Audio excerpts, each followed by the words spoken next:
After my dad's funeral, brother took over my company and $500 million, but a mysterious truck changed everything. After my dad's funeral, I thought things couldn't get worse. But when my brother-in-law smugly declared, "From today, this company is mine, and all you get is your dad's old truck," my world fell apart. Imagine standing there, grieving, only to be told that the family business, the empire my father built from the ground up, was no longer yours. All I had left was that beat-up old truck. But something strange happened the moment I turned the key. The truck's navigation system, something I didn't even know it had, flickered to life. A preset destination appeared on the screen. My dad had planned this. And that old truck, it was about to take me on a journey that would reveal secrets I could have never imagined. What I discovered along the way would change my life forever. Stay with me. You won't believe what happened next. Now let's take it back to where it all began. It was a gray, overcast day, fitting for the kind of emptiness I felt inside. My father's funeral had just ended, and everyone was starting to leave. But even as people offered their condolences, I could barely hear them. My mind was spinning with grief and confusion, trying to process the fact that he was really gone. As I stood there by his graveside, my brother-in-law, Mark, came up to me, his voice cold and distant. "From today onward, the company is mine," he said flatly, without even a hint of emotion. "Dad's will made it clear. Well, all you get is this." He tossed me the keys to my dad's old, beat-up truck, the one he had driven for as long as I could remember. I stared at him, stunned. A lump formed in my throat as anger and disbelief rushed through me. He got everything, the company, the $500 million that came with it, and all I had left was this truck, my dad's old truck. I wanted to scream, but all I could do was hold the keys in my hand, numb. Little did I know, when I started that truck's engine, everything would change. The betrayal. After Mark tossed me the keys and walked away, I stood there in disbelief, frozen by the weight of it all. How could it end like this? My father had built that company from the ground up, dedicating his entire life to its success. And in one cold, heartless move, Mark was claiming it as his own, while I was left with nothing more than an old truck. As I watched him stride away with that smug look on his face, I couldn't help but replay all the moments where I had trusted him. My sister's husband, he had been part of the family for years. He had gained my dad's trust, worked his way into the business, always presenting himself as someone who cared about the family's legacy. But now, with my father gone, Mark showed his true colors.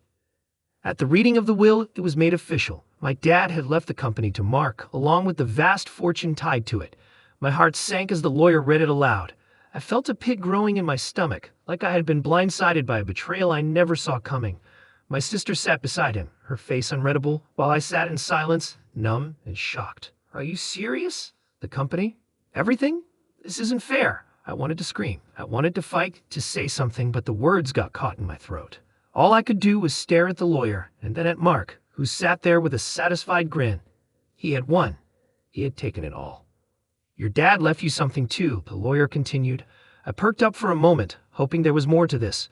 But when he handed me the papers, all that was listed under my name was the truck. That old, rusty truck my father drove everywhere. Mark chuckled under his breath, clearly enjoying the moment. "Looks like you got yourself a pretty sweet deal, huh?" I clenched my fists, holding back the tears. Was this really it? Was this all I had left of my father? Little did I know, the truck wasn't just a hand-me-down. It was the beginning of something far more important than any fortune. The mysterious truck. I couldn't even look at the truck for a couple of days. It sat in the driveway, untouched, while I tried to wrap my head around everything that had happened. Losing Dad was hard enough, but feeling like I had lost everything else, his legacy, our family's business, made it even worse. All I had left of him was this old, beat-up truck. Finally, one afternoon, when the silence in the house became unbearable, I grabbed the keys and went outside. I figured I might as well drive it around, if for no other reason than to clear my head. It was strange, standing there in front of it. Because this truck had been such a big part of my childhood, Dad used to drive me to school in it, and on weekends, we'd go for long drives to nowhere in particular, just to talk and spend time together. I climbed into the driver's seat and sat there for a moment, breathing in the familiar smell of worn leather and motor oil. It felt like a time capsule, frozen in a way that brought back so many memories. After a deep breath, I put the key in the ignition and turned it. As soon as the engine roared to life, something unexpected happened. The navigation system, one I hadn't even noticed before, lit up on the dashboard. I stared at it, confused. This truck was old, too old to have anything like this built in. But there it was, a small screen flashing with a single message. Destination set. Press to start route. I hesitated, staring at the screen. What was this? Why would my dad have set a destination in the navigation? I had no idea what to think. I felt a mix of curiosity and unease, but something inside me, maybe it was my gut, or maybe it was the part of me that missed Dad so much, told me to follow it. So I pressed the button. The map loaded, and I watched as a route was drawn out, leading far out of town. The voice of the GPS, calm and mechanical, said, "Proceed to the highlighted route." A strange feeling washed over me. This wasn't some random mistake. My dad had set this up. But why? What was at the end of this journey? I didn't know, but one thing was certain. I had to find out. I shifted the truck into gear and pulled out of the driveway, my heart pounding in my chest. The road stretched out ahead of me, familiar at first, but as I drove, the streets and landmarks slowly started to become less recognizable. The farther I went, the more distant everything felt, like I was leaving my old life behind. As the miles passed, my mind started to wander. I thought about my dad and all the things I never got to say to him before he died. The regret weighed heavy on my chest, but the drive gave me time to reflect. What was he trying to show me? What did he want me to find? I couldn't help but wonder if this journey was his final lesson for me. He was never the kind of man to leave things to chance. He must have known that one day I'd sit in this truck, turn the key, and follow the path he had laid out. The sun began to set as I drove, casting long shadows over the landscape. I was miles away from the city now, in the middle of nowhere, with nothing but the hum of the engine and the voice of the GPS keeping me company. The loneliness of the road felt fitting somehow, like this was a journey I needed to take alone. After a couple of hours, the GPS announced that I was nearing my destination. My pulse quickened as I made the final turn onto a narrow, unmarked road that led deep into the woods. The trees closed in around me, and for a moment, doubt crept in. Was I making a mistake? Should I have turned back?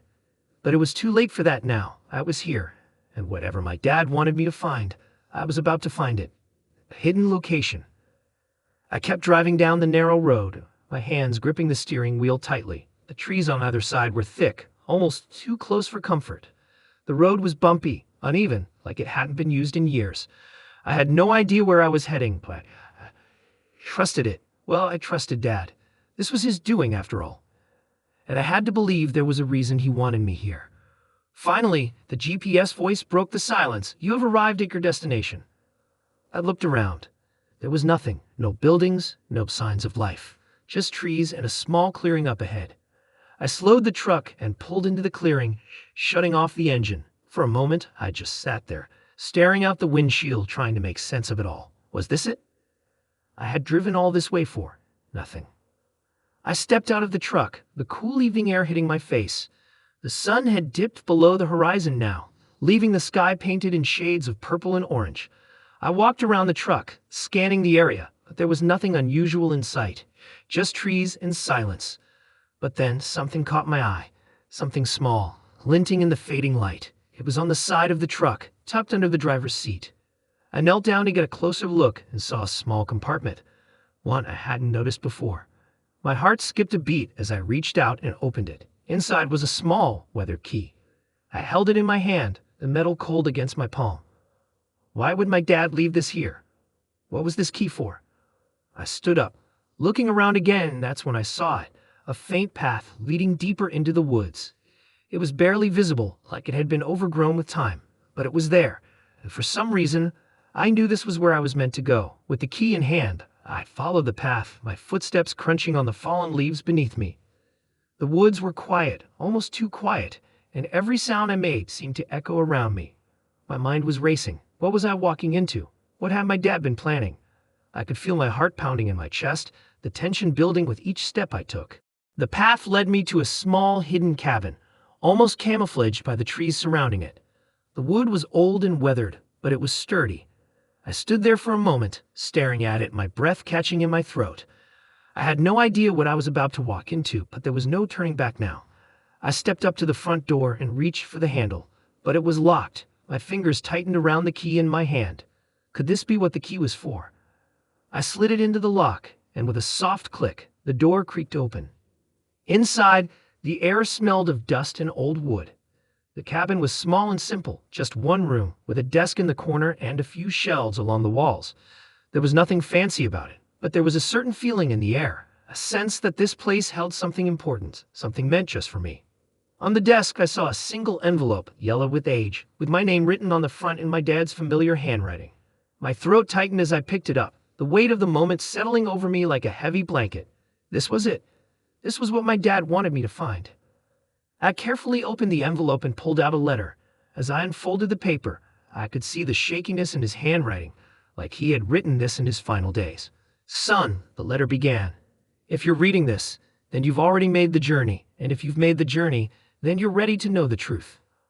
I swallowed hard, my hands trembling slightly as I continued to read. "I know you've been hurt. I know things haven't made sense lately, and I'm sorry for the way things turned out with the company. But what you need to understand is that the company, the money, none of that matters. Not really. What matters is what's in this cabin." I looked around, confused. The cabin? It was just an empty room, but I kept reading. "There's a safe in the floor, under the desk. Inside it, you'll find everything you need. It's not what you're expecting, but trust me, it's more important than anything I could have left you in the will." I knelt down by the desk, running my hands over the floorboards until I found a small latch. Lifting it up, I uncovered a hidden safe, just like Dad had said. My heart was racing again as I reached for the combination lock, and then I realized I didn't know the code. I looked back at the letter, hoping for some clue, and that's when I saw it. The combination is your birth date. I never forgot it, and neither should you. My birthday, of course. With shaking fingers, I entered the numbers, and with a soft click, the safe unlocked.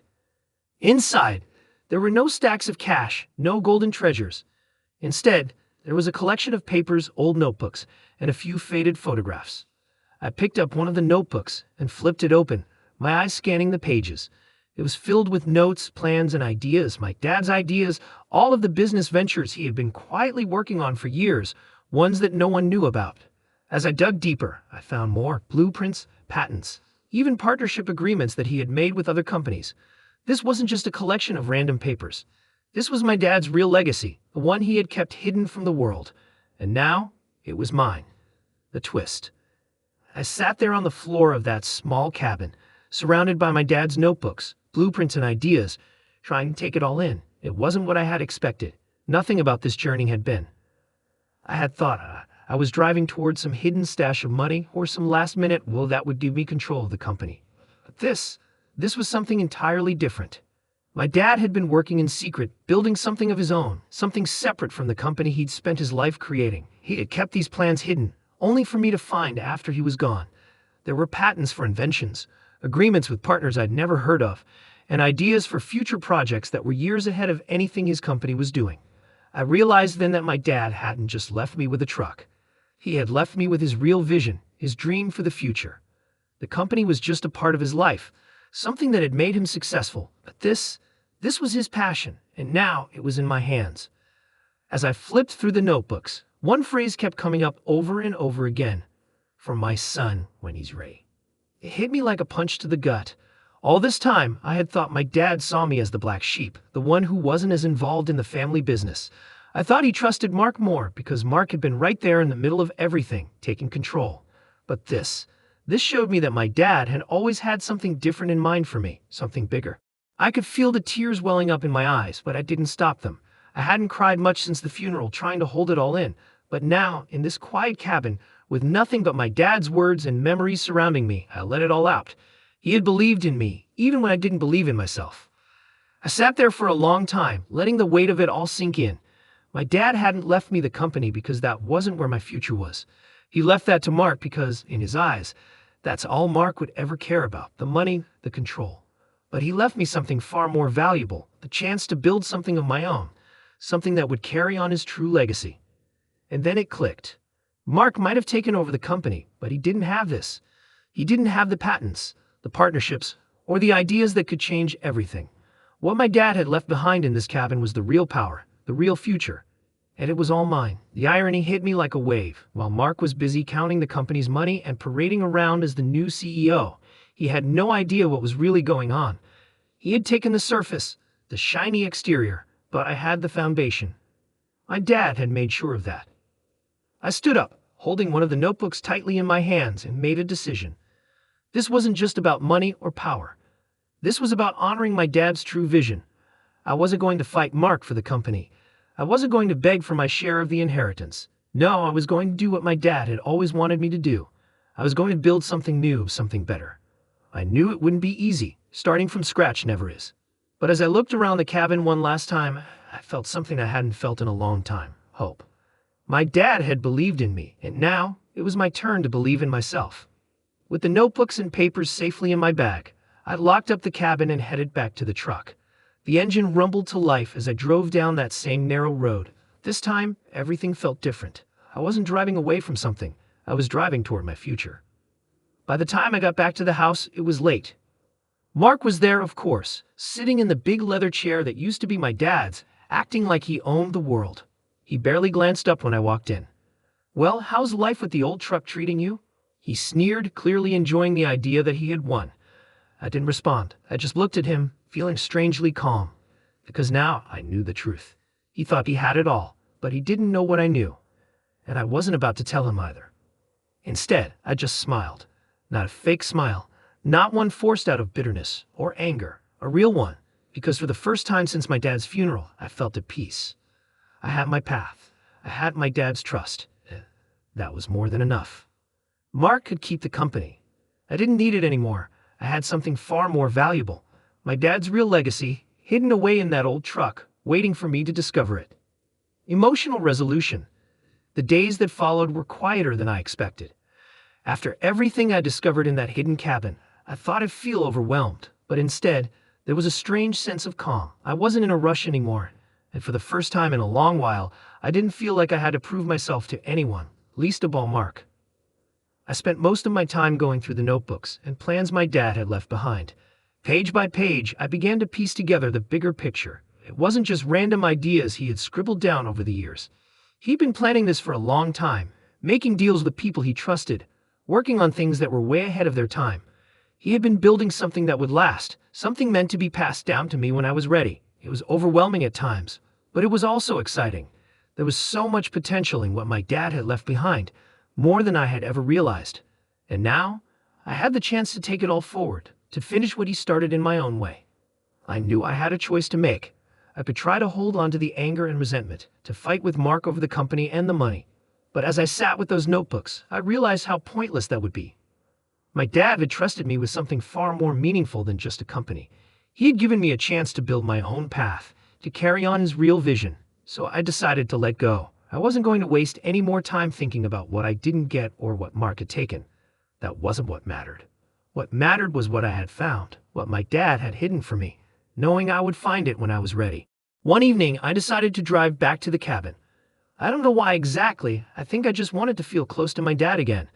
As I drove that old truck down the same narrow road, I thought about all the times we had driven together, all the conversations we'd had. He wasn't perfect, but he had always believed in me, even when I didn't believe in myself. When I got to the cabin, I sat outside in the truck for a while, just thinking. The sun was setting, casting a warm orange glow over the trees, and for the first time since the funeral, I felt like everything was going to be okay. I wasn't lost anymore. I had a direction, a purpose. I went inside the cabin and sat down at the old desk, looking at the last notebook I hadn't opened yet. I hesitated for a moment before flipping it open. Inside was one final letter from my dad. "Son," it began, "I always knew you'd find your way here. I know things didn't turn out the way you expected, and I'm sorry I couldn't explain everything in person. But I needed you to take this journey on your own. I needed you to see that life is about more than just the surface-level success." I paused, feeling the lump in my throat again. It was like he knew exactly what I had been thinking, even though he was gone. "The truth is," the letter continued, "I didn't leave you the company because I knew it wasn't what you wanted. I saw that you were different, that you had your own path to follow. Mark, well, he'll do what he does. But you're meant for more. That's why I left you these plans. This is the real legacy, not the money or the power. It's the ideas, the vision, the chance to create something new, something lasting." Tears welled up in my eyes again as I read the final lines. "I believe in you, son. Always have. You'll do great things just like I knew you would. Take this journey and make it your own. And remember, I'm proud of you, no matter what." I sat there for a long time after finishing the letter, just letting the words sink in. My dad always knew. He had seen something in me that I hadn't seen in myself, and now, here I was ready to take on the world in a way that felt true to who I really was. I folded the letter and put it back in the notebook, feeling a sense of closure I hadn't felt since the day he passed. My dad might have been gone, but his belief in me, his trust, it was still here, and it would be with me as I moved forward. The next day, I made the decision to start my own business. Not a copy of my dad's company, but something new, something based on the plans he had left behind. I reached out to some of the people he had mentioned in the notebooks, and slowly but surely, things started to fall into place. It wasn't easy. There were days when I doubted myself, when I wondered if I was really cut out for this. But every time I felt lost, I thought back to that letter, to the journey my dad had sent me on, and it gave me the strength to keep going. Mark, of course, was busy running the company, basking in his newfound power and wealth. But I didn't care. I had let go of the anger, the bitterness. I had something far more important, my own path, my own vision, and the knowledge that my dad had believed in me all along. In the end, what I discovered wasn't just a secret inheritance. It was a deeper understanding of who I was, and more importantly, who I could become. My dad had given me more than money or company. He had given me the chance to create my own legacy. Conclusion and call to action. As I look back now, everything makes sense in a way it never did before. Losing my dad was one of the hardest things I've ever had to face, but what I've learned is that sometimes the most painful moments can lead to the most unexpected opportunities. My dad's old truck, it wasn't just a vehicle, it was a doorway, a journey that led me to find something much bigger than any inheritance. I'll never forget the shock of hearing Mark claim the company and the millions that came with it. At the time, I felt robbed. But now, I realize that what I gained was worth so much more. My dad knew me better than I knew myself. He gave me exactly what I needed, not just what I thought I wanted. And because of that, I built something I'm proud of, something that honors his true legacy. So if you've ever found yourself in a situation where you felt like life handed you less than you deserved, maybe take a second look. You never know what hidden opportunities might be waiting for you. Thank you for watching. If this story resonated with you, please like and share your thoughts in the comments. And don't forget to subscribe and hit the notification bell to join me on the next part of this journey.